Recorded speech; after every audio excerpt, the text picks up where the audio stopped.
Hi everyone, welcome back to my channel. I am Sean. Today I am doing the second installment of Editing Explained. In the first installment I showed you some of the changes I made to the fourth draft, the first red pen draft of Ottoman Destiny, the first time I'm editing this book. In the first installment I did the first act. This time I'm going to go through some of the changes I'm making to the second act of the book and talk about them. So let's get straight into it. One thing I'll be doing for this video is showing images a lot of times instead of video of the book, because I know looking at the video of these edits, it's kind of shaky and sometimes the camera is kind of blurry so you can't really see very well. So I'm going to try having images for the most part for this video and see if that works any better. Tell me what you guys think. Do you like it showing the video or are the images okay? Ariel's notes, both handwritten and typed, consisted of over 900 pages now. I changed 900 to 200 just because I thought 900 was a bit much, because I'm not sure how much time has passed. I mean, maybe just a few days. So 900 pages in 2 or 3 days seems like a bit much. And I also got rid of now because it's just unnecessary. What happened next, she asked, catching up to the last thing he had said, got rid of had because it's just unnecessary and slowing the pace. She was working on chronicling his life story and presently talking about George Stephanidis, a late Byzantine historian and a friend of the emperor. I got rid of late here because when I was reading this, editing it, I saw that word late and I first mistook it for meaning that this scholar had recently passed away. You know, the late Byzantine scholar recently died. That was clearly not my intention because this person died like 500 years beforehand. What I meant to say was that he was a scholar of the late Byzantine period.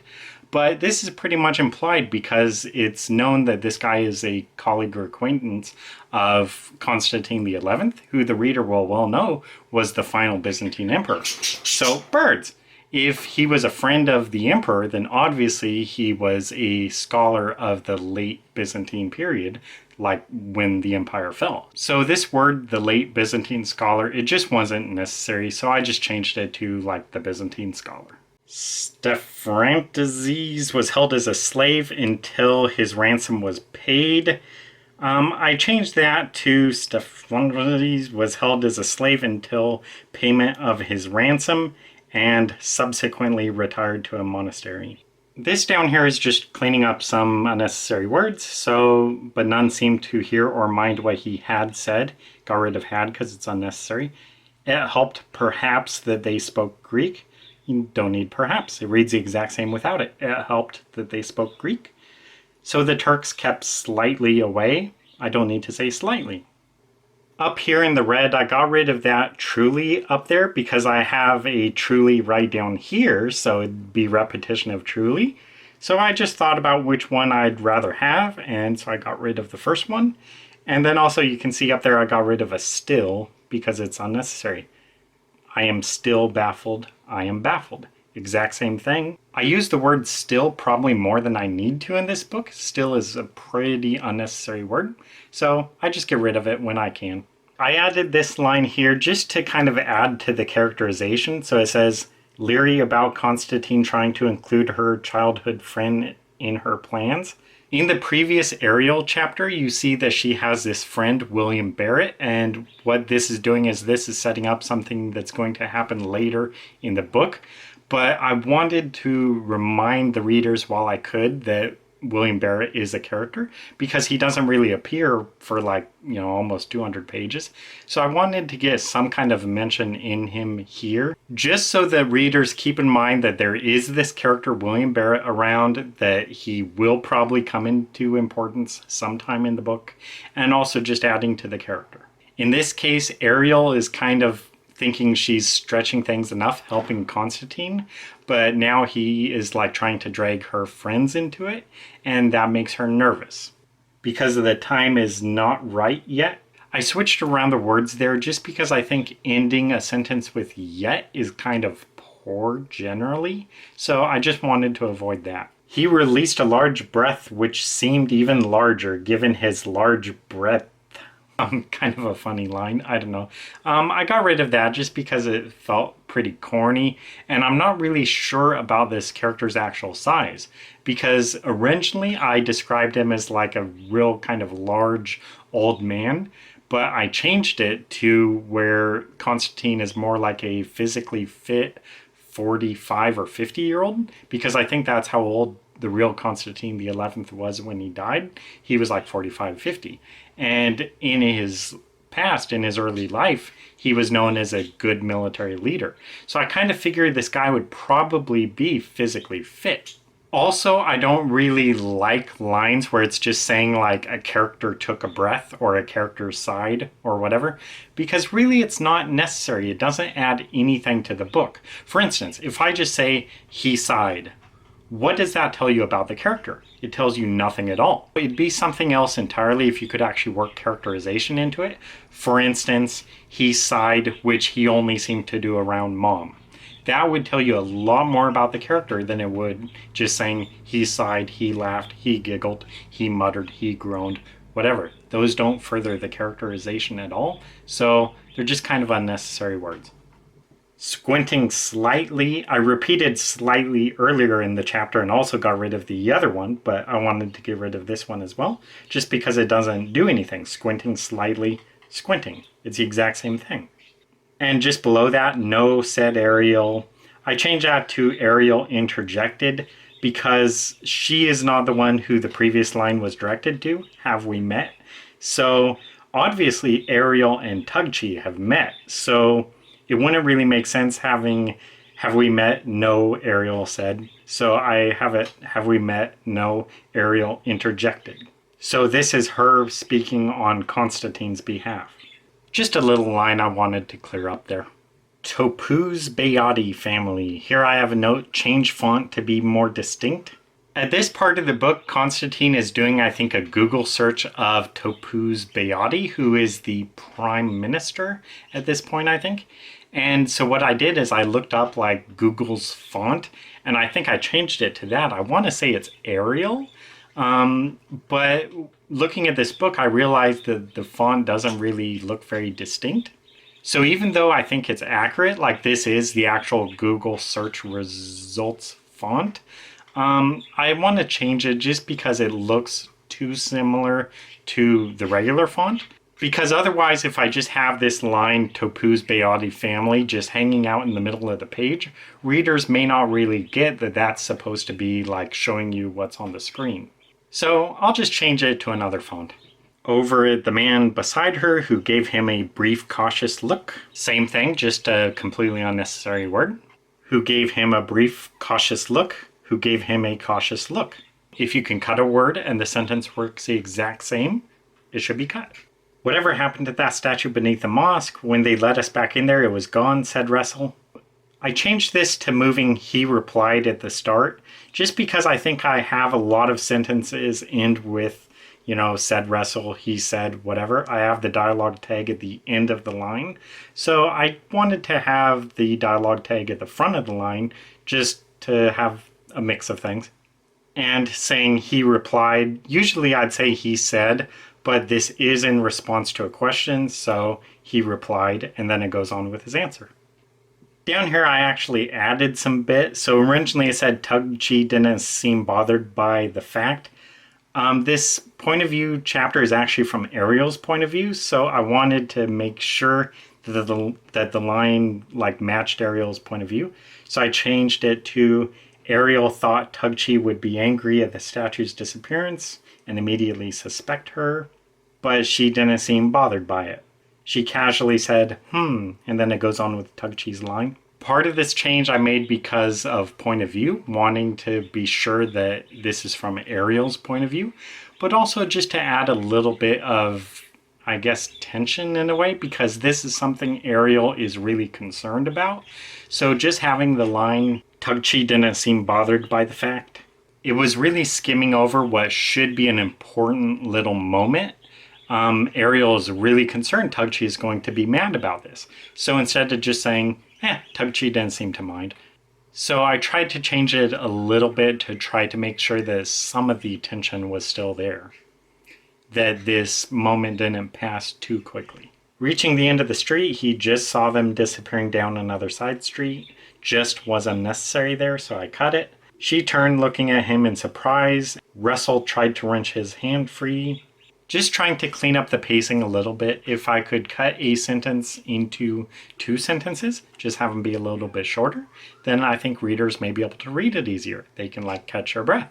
They can have a natural pause. A lot of changes here, mostly trying to get rid of a lot of repetition of names, as well as changing it so Constantine is not an elderly or old man. He is, 40, 50 years old and physically fit. When writing, a lot of times, I think I may overuse names, largely just so I keep myself straight for knowing who is doing what, who is throwing a punch, who is throwing a kick. So when I write, I may be a lot more, explicit about that. Constantine punched, Trevor ducked, Alfred jumped, whatever. But then when you go to edit, you should try cleaning that up and change as much of it as possible to just he or she. Usually, if you have a male and female in a scene, you could kind of cheat a little bit and just say he or she, and readers will know which one you're talking about. But in this case, it's 2 guys fighting, and so who is he or him referring to? Well, for that, it's just trying to make sure that the sentence works right. So the line above this says, Constantine stop. So the line there, Constantine lunged forward. I didn't really need to say Constantine because just in the previous line it says Constantine stop. So readers should know he there refers to Constantine. Then it says Russell threw a punch. So if I had he threw a punch there, readers would think that's Constantine. It's not. So that's why I use Russell there. Russell threw a punch, which struck Constantine's cheek. I didn't really need to say Constantine's cheek there. I just say his. It's not going to be Russell throwing a punch which struck Russell's cheek, because obviously Russell wouldn't be punching himself. So Russell would be punching Constantine. So it just says his cheek, Constantine's. Gripping Russell, he flung him back into the wall. So obviously the he there is Constantine. Once again, giving him, I change that to himself, a clear path to Tugchi. He took a step towards her, snarling. This is obviously Constantine, but Russell's hands enveloped him from behind in a bear hug and lifted him up. Russell cocked a hand back, got rid of back there just because it's unnecessary. Russell cocked a hand. Russell was already holding back his punch, not wanting to hit Constantine instead of saying an old man, because he's not really old, he's 40 or 50. Giving him a weak smile, she walked quickly the other way. I don't really like words ending in ly. Oh, well, I guess hurriedly ends in ly too. But still, I wanted to get rid of quickly just because I don't like it. So she hurriedly walked away. I could have said she trotted or she ran or she jogged away, but I didn't really want to do that. So I just have she hurriedly walked the other way. The next page, Ariel quickly got ahead. Well, same thing, I don't like quickly, so she got ahead of him.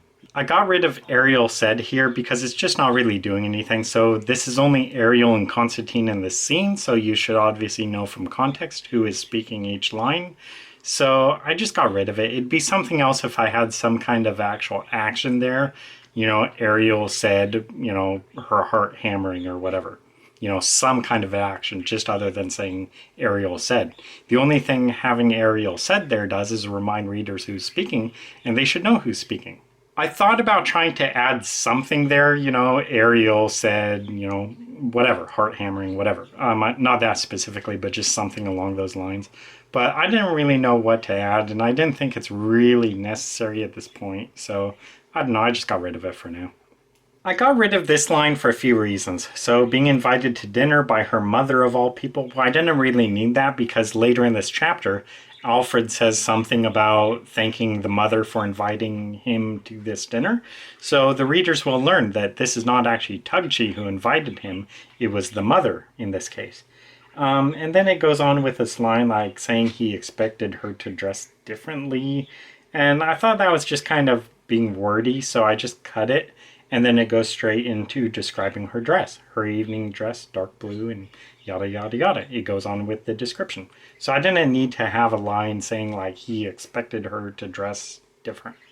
I won't go through all the changes I made to that above paragraph. If you guys want to look and see, you could do that, but otherwise, security's a little tight, she said, escorting him in. I got rid of walking with him just because I know I do tend to like use that word a lot. Like I don't tend to use other words like strolling or whatever. I just a lot of times just say like walking.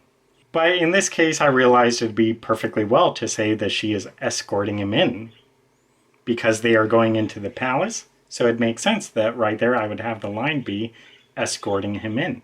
So not only does it get rid of a walking, which is a pretty lame description, it doesn't do much, it tells more about what she is actually doing as a character. She is escorting him in because she is the daughter of the prime minister, so she has access to this palace. They are going into the palace, so she is escorting him in. Right here, I decided just to make this into one paragraph, so that's what the line there means after she. That just means I cut that space. So it just combines the paragraphs. So grand staircase, she halted at the foot of the stairs. So it'd all just be one paragraph. And then again, I cut he asked down there at the bottom, just because same reason as before. It's not necessary. It doesn't add anything to the scene. There's only two people in this scene, Alfred and Tugchi. So you should know who's speaking. He asked there doesn't add anything to his character. It doesn't help you know Alfred anymore. And as far as saying he asked, well, you don't really need to have it say he asked there because you see the question mark before it. But it wasn't. It's clearly a question. So you don't need to say he asked. It's clear he asked because there's a question mark. So just got rid of it. She took his hand and led him a good distance to the north wing. I just didn't need to say a good distance because, I mean, it doesn't really matter if it's, 20 feet or 40 feet or, a city block. It really doesn't matter. She took his hand and led him to the north wing of the palace complex. I don't need to say of the palace complex because they're in the palace. I could also change that to say like she took his hand and led him to a bathroom on the north wing or whatever, in the north wing. That I think may actually sound better, but that may be a change for another draft. I've seen him around, said Russell, smiling. I didn't really need smiling there because it's just not necessary. It's not adding anything to the character, really. Just saying he smiled, so just got rid of it. So I've seen him around, Russell said. I know what a harem is, he said, causing her to smile and chuckle embarrassedly. Well, first there's another ly there, so I just wanted to get rid of that, but also the chuckle part. I just don't really like saying, she chuckled, she giggled, she smiled, whatever. So I just wanted to cut down on it and also add more to characterization. So he said, causing her to smile and fiddle with her hair. So obviously there she is showing some kind of physical expression to kind of show nervousness and also romantic interest. Because what does a girl or woman do when she is really interested in a guy and kind of nervous around him? She fiddles with her hair. So that's what she does here. It lets readers figure out on their own, okay, she smiles and fiddles with her hair. Oh, readers will know just by the context of that, just by the body language, that, she is signaling her interest in him. Whereas saying causing her to smile and chuckle embarrassedly is just bad, so I got rid of that. I made this change just to really show the contrast of characters here between Alfred and Trevor. So the room containing Ataturk's deathbed would be the last place Russell would impugn his name. I know I didn't read that verbatim, but anyway. So I just wanted to change this around a little bit. So instead of just saying it would be the last place Russell would question Ataturk, I changed it to would be the last place Russell would impugn the name of Ataturk. So what I have there, I think it's just showing Alfred's respect because this is like, Turkey's first official president when they changed from the Ottoman Empire to the Turkish, is it Republic? I don't know. But anyway, so this line here is just saying, they're in the room where Ataturk died. So it's saying that that room would be the last place that Russell would even say anything derogatory about Ataturk. And so that's just showing his contrast between Trevor, because Trevor would probably do so. He would probably mention the Pontic genocides or whatever, where Turkey killed, hundreds of thousands of Greeks. Trevor would mention that. So this is clearly saying Russell would not do that, especially here. So that is showing that Russell, unlike Trevor, has some respect for the Turkish people, and he knows that they revere this man, Ataturk. So there's this line here just saying, effectively, Russell is going to keep his mouth shut. That distinguishes him from Trevor. And it's important here because there is valid reasons here why Alfred is going to be more considerate toward the Turkish people. He kind of has a romantic interest in Tugci, who is the daughter of the Prime Minister of Turkey. So it's clearly Russell saying here, he knows, he is smart enough to know not to just go around mocking things that the Turks hold very dear. He is going to be respectful toward that. So just shows the contrast of characters. I added this line here. So many people think Istanbul is the capital.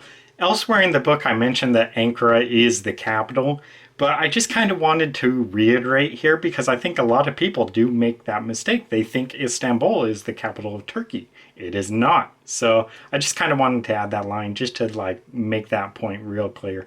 There's this line down here, palace staff brought chai for everyone. Then it talks about ordering drinks, and Russell has a headache, so he orders a Tylenol. But I kind of realized that doesn't have any kind of payoff.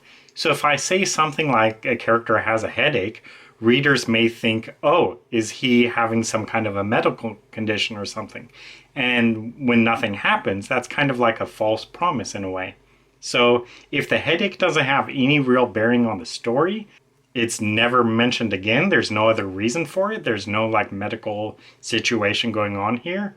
I just realized it's kind of unnecessary, and the book is already long enough, so I just cut that little part. I won't go through it all here, but change Russell slowly to just he. Got rid of a name drop there, so he moved his hand. He wasn't sure, so got rid of another Russell there.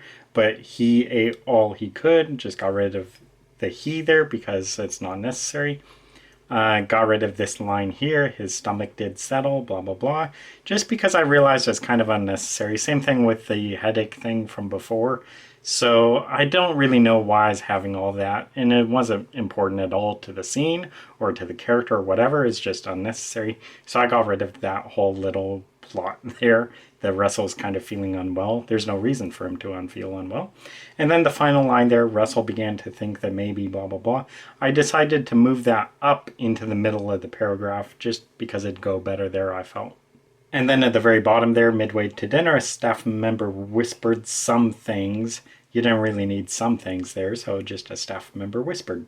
I'm definitely not going to try to go through all of this here because this is real small and I can't read all of this now. But I added some things here because this chapter is from Alfred Russell's perspective. But at this point here, I had a speech by Beatty, who is the Prime Minister, now the President.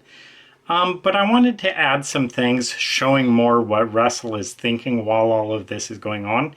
Just to reiterate that this is from Alfred's perspective. So I want to know what his thoughts are in response to what's going on. So I added all these little parts here. Even though the bigger part of the story is about the speech, that is what matters more to the whole book and the series.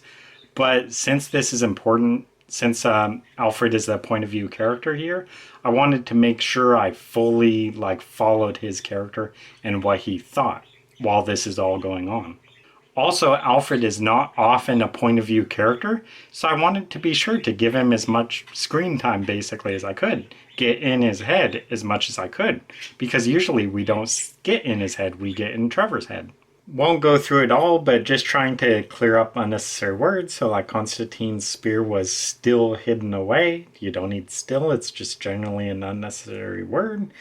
Blah, blah, blah, gaps in it. I thought that was unnecessary. Asking him yet. Again, I don't like yet at the end of a sentence really, so just got rid of it. She still felt greatly embarrassed. So again, there's just repetition of still. So I decided there I could begin the sentence actually with greatly embarrassed. So greatly embarrassed and in many ways terrified by his attack on Tugci. The last thing she needed, blah, blah, blah. That's what the line through the T there means. In the line through the is basically that means lowercase. That means I'm making it into one sentence. And then shortly after that, attacking the prime minister's daughter, add a period there, and then 2 lines under the A for and means to capitalize that because that's the start of a new sentence. I'm not going to go through all of this, but if you want to pause the video here and look at these changes, feel free. Just a lot of changes here. I decided to change a lot of the uses of the name Beati to her father because this chapter is from Tugchi's point of view. So even though generally in the book I'll refer to the character just as Beati, since this is Tugchi's point of view, I wanted to make sure it had that, her father, just to also kind of personify him a bit, I guess, because he is pretty much the antagonist of this book. And so I thought I'd add a little bit more character there, you know, saying her father.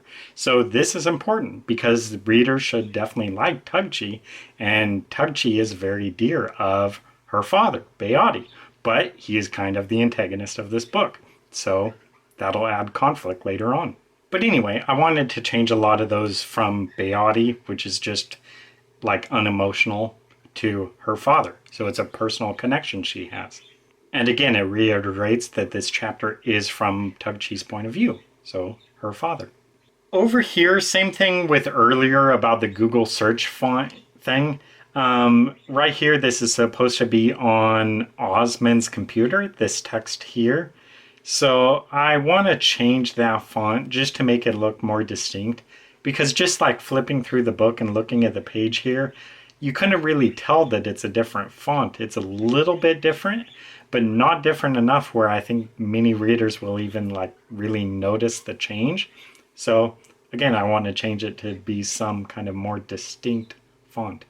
Right here, I decided to change some character names. So you see like Colonel Hamadin is changed to Turkeys. And then down like at the bottom, there's Lieutenant Colonel Othman. At the bottom of the page is changed to Polakaton, I don't know. I decided to change these names because in this scene it's talking about Operation Olive Branch, which is a real Turkish campaign in northern Syria in the town of Afrin. Turkey basically invaded because the Kurds held this town. And like the backstory of it, just to go through it, is the Kurds were fighting ISIS. And while ISIS was spreading all over Syria, Turkey did not really help at all, even though they were like right there with their military. They did not help stop ISIS.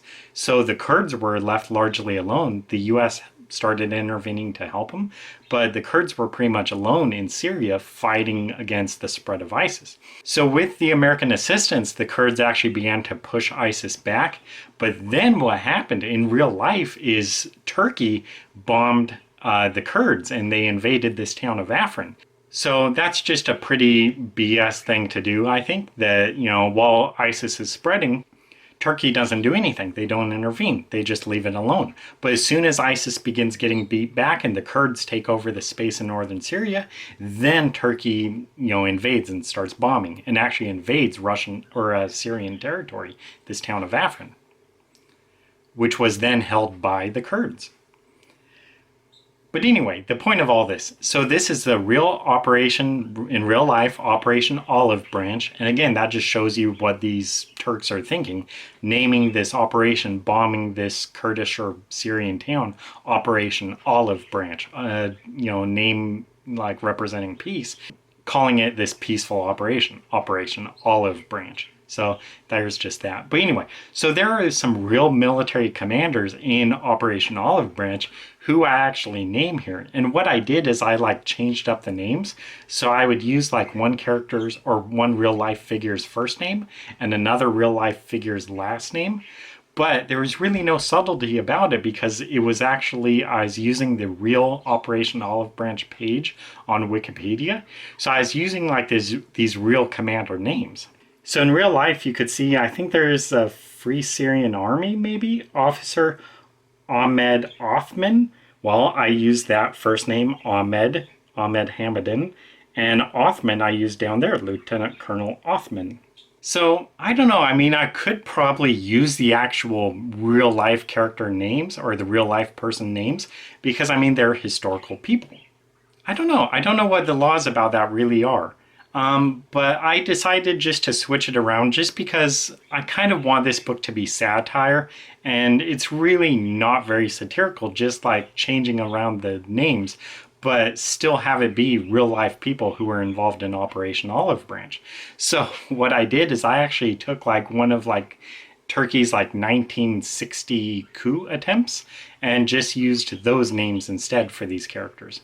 So, changing the name Hamadan to Turkeys in the 1960 coup, there was a Colonel Alparslan Turkeys. So, I just took that name. And then down at the bottom, the name Othman, I just replaced with Polakthon. Well, in the 1960 coup, there was a Hassan Polakthon. So, I just took that name instead. This is the way I get a lot of character names. So when I want to have like Turkish names, I just look up like Turkish scientists or whatever, Turkish football players. And I just pick like a good first name and a good last name that I like and just combine them and bam, there's a character name. But in this case, I wanted to mix it up a little bit. I didn't want to use like the exact names of characters involved in Operation Olive Branch because I mean, using like a Lieutenant Colonel Othman when in real life there was a Lieutenant Colonel Othman or whatever in that battle, just changing the first name isn't really good enough. So instead of using the Operation Olive Branch commanders, I just used the 1960 Turkish coup commanders or whatever. I'm definitely not going to go through it all, but I added this little line, well, not a little line, but this line here to the right about describing Tugchi's clothing she's wearing this day, because I just realized I didn't have anything. So basically, Russell's in the scene, and he just turns around and there's Tugchi. And I just continued on with the scene. I didn't describe anything about how she looks or anything. And he should definitely have a reaction to how she looks because he's interested in her. Even though this doesn't really like apply much to the book, I mean, it's not like important the readers know how she appears. It's something that Russell would take note of in this moment. So I definitely wanted to have that part there because Russell would definitely be interested in how she looks this day.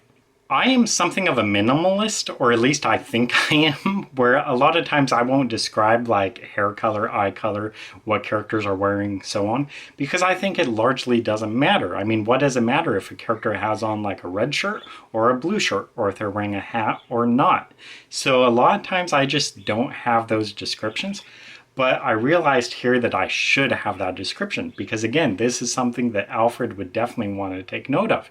He is interested in this woman, so it would matter to him how she looks. It would matter showing his reaction to how she looks. So even though I'm not big on description myself, it is important for this scene, for this moment, especially for this moment. It's not really important to the scene, but you should definitely know that Alfred is taking interest in her. That is important to his character. So it's important in this scene because of that. If I just didn't have the scene, it'd be missing. I mean, it'd be like, you know, she arrives and he doesn't even have any kind of a response to it. That's not the way it should be. He should have some kind of a response to her arrival. This part here, I just changed a lot of repetition of names to just saying he. Right here, I decided to just trim this down so it says pink in bags. Yes. How large? Well, just saying yes there didn't really, add anything to it. So just say pink in bags. How large? And that'd all be one line. Right here, I decided to add this line at the start of the line here. Knight asked, "Did you get it?" Because the previous line says Hozat approached. So if I just have the dialogue there, "Did you get it?" I think readers would think, well, is that Hozat speaking that line? If I wanted to do it that way, I would have had it be on the same line. So Hozat approached, "Did you get it?" All on the same line. That would tell you it's Hozat. So in breaking up the paragraphs, I thought that readers would know that's not Hozat speaking that line. But it wasn't really clear, so I just added that line, Knight asked, "Did you get it?" Just so that way it's clear who that line is coming from. Hozat approached, Knight asked, "Did you get it?" So then the next line I wanted to get rid of the knight there. So originally I changed it to he. So it would be he lined up for an electric razor. But then I decided just to get rid of the he altogether, so I don't have like repetition of he, and just say lining up for an electric razor. The inmate using it looked back at him fearfully, and it goes on with a line.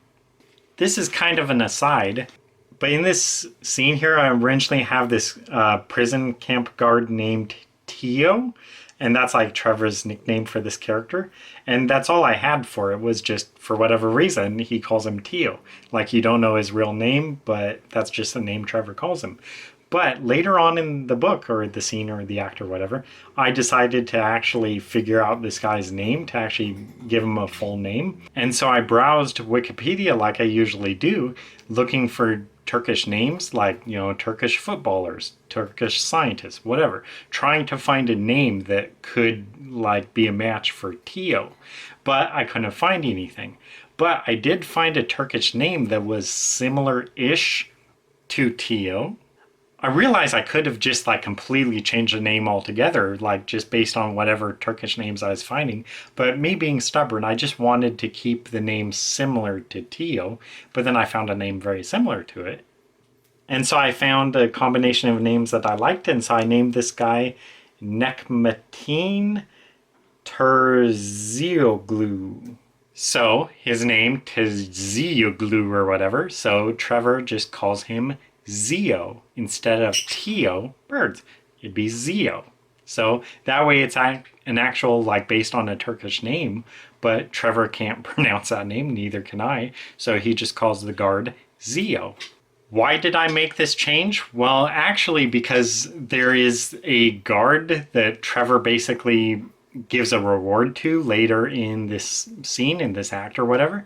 And what I realized is that it could be this character Zio, originally Tio, because what Trevor is doing with him is he is actually kind of like threatening this guy, like making threats upon his family.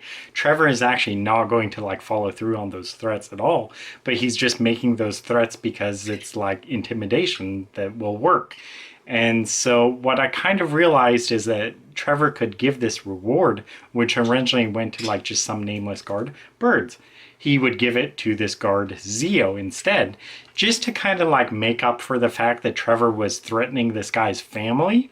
So I wanted to have something good happen to that guard, and I knew that a guard gets rewarded in the book, in the act. So I decided to have it be this guard, Zio. So that's a real long roundabout way of saying I just made all these changes and went through all that work to find the name that would fit this guy, just because I wanted to have something good happen to him in the end, because Trevor is kind of a jerk to him in a way. So in the end, this guard actually winds up okay. I'm absolutely not going to go through all this, but there's a lot of changes here, so if you want to pause the video and look at that, if you can read any of that, feel free. Okay, and here for the rest of the act, I have a lot of changes, but I don't want to like go through each one. I mean, there's far too many changes to go through. So if you want to pause the video here and look at those, feel free. In the meantime, what I'll tell you what's happening in this scene. I love this scene. What happens is Trevor is basically breaking out of this prison and the military is there. And so what he does is he like hijacks a army truck. And what he begins to do is fight for control of the truck with one of the Turkish soldiers. So they're both in the truck fighting, trying to like drive this truck down the mountain, fighting the whole way, punching each other and everything, kicking each other, trying to throw each other out of the truck while the truck is going down the mountain. So they are fighting, and then while they are fighting, they accidentally break the brake pedal of the truck. So they begin like arguing against each other, like, you broke the brake pedal and all this stuff. What I wound up doing here is I decided to cut a lot of dialogue, because these characters are having this fist fight while all this is going on. And even though I thought, you know, this isn't supposed to be a very intense scene, I mean, it is like an action comedy skit. I mean, this is a humorous scene. Think like Pirates of the Caribbean.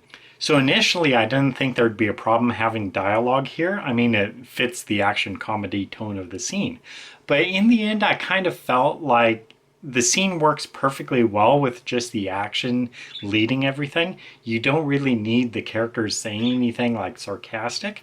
To me, that just kind of weakens it, because part of what I think would make this scene good is to play it straight. So if the characters are like just clearly like talking with each other while they're having this fist fight going down this mountain, it would kind of ruin the immersion of it somewhat. So I mean, the whole action itself, what is going on, is plenty comedy enough. So I think the dialogue there would just kind of be distracting. I don't need it. It's just like, shut up, quit talking, just let me enjoy this scene. So I wound up cutting a lot of the dialogue here where these characters are like talking amongst themselves, blaming each other and so on.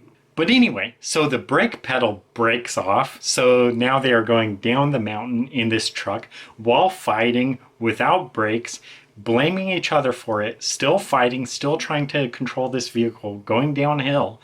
And so then what winds up doing is Trevor just grabs a wheel and turns the truck completely around. So the truck is now facing like the top of the mountain, you know, as if you're driving up the mountain, but without brakes. But the vehicle is stopped, so all is well.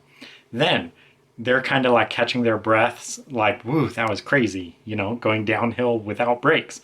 So they're facing up the mountain, just kind of catching their breath. Then Trevor begins looking around and he sees some trees passing him by.